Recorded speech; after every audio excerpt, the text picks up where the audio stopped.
Winter weather in the Miami Valley brings a variety of different types of winter precipitation. The key component is what's happening with the temperature. Now, the first is snow. This is the easiest to understand. From the cloud all the way to the ground, temperatures are below freezing, so it's falling as a snowflake the entire way. Next, we have sleet. This is when you introduce a layer of warm air. Those snowflakes melt into a raindrop, and then they fall into a large layer of colder air, and that forms that sleet pellet. You hear that tinging on the top of your car when you're driving along. Finally, and probably the most dangerous, is freezing rain. We still have that warm layer of air, and at the bottom, when that changes from a snowflake to a warmer raindrop, and then down at the very bottom we have colder temperatures, all the surface temperatures are at or below 32 degrees. So houses, power lines, trees, anything of the sort with an air temperature below 32 degrees, an icy glaze will form on top of that. These are often the most dangerous and lead to power outages. Thanks, Jesse. And this system is one of the ones that will produce not only snow in the Miami Valley, but also the chance for some sleet and rain. So definitely complicated yet again here in the Miami Valley.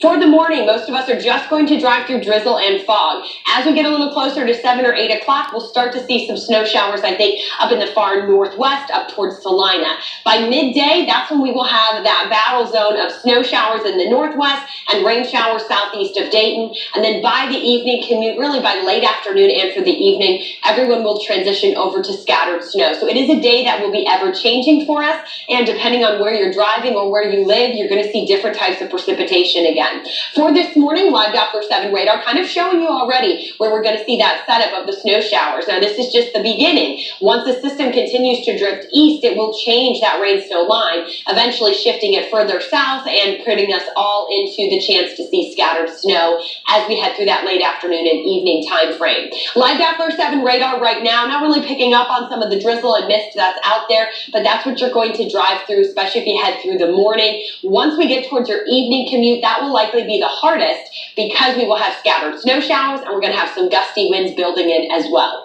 I'll show you this all on Futurecast. So as I mentioned, by 8:30, we may start to have some snow showers in the northern half of the Miami Valley, up towards Wapakoneta, Salina, Winchester, even part of Darke County. But the Dayton area will likely still just have that fog and drizzle out there.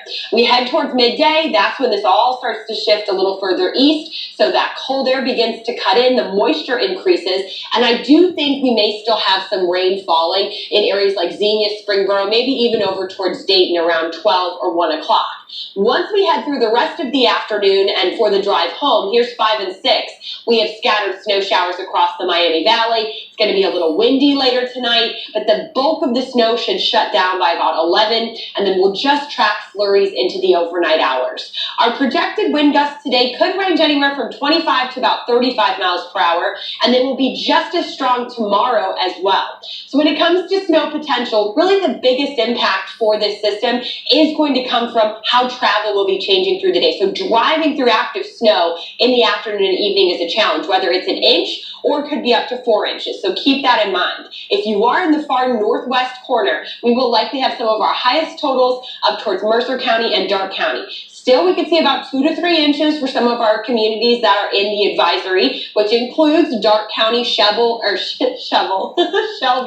Logan County, as well as Allglaze County. And then the further south we go, likely Dayton, Eaton, Springfield, around an inch, with maybe Wilmington less than an inch. So keep that in mind. You're not going to be able to measure the same amount of snow in each city as we go through the rest of our day today. For the kids, it's also a little bit of a challenge. This morning, it's kind of damp and drizzly, but this afternoon, we will have scattered snow showers. So they definitely will still need some winter gear once they're walking home from school today.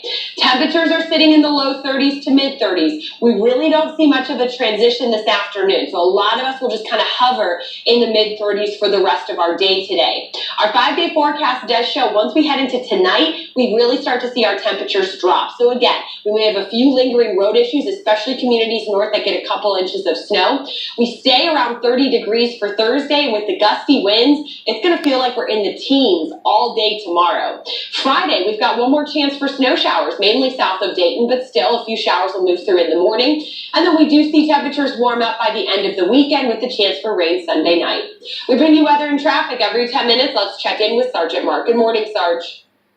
And good morning again to you, Kiriste. Actually, it's been not a perfect start to the morning drive. We've had a little drizzle coming down, just enough to keep the roads wet. I haven't noticed any weather-related slowdowns on the freeway. Here's Interstate 75 downtown. This camera is by Riverview Avenue. It's actually by the Art Institute there, about halfway between Route 35 and Route 4. And we're looking at light volume here. We also have a chance to check travel times on westbound 70 from Route 68 in Springfield, the 19-mile drive over to Interstate 75. If you leave right now, you can make that 19 miles in 18 minutes. I'm Sergeant Mark Bowery, WHIO Triple Team Traffic. Time right now is 5:21. It is 35 degrees. Major developments planned for the roads in Greenville. How much money will be spent to make it happen? And we want to show you a live look outside from our weather camera network. This is where I came from this morning. This is the Xenia area.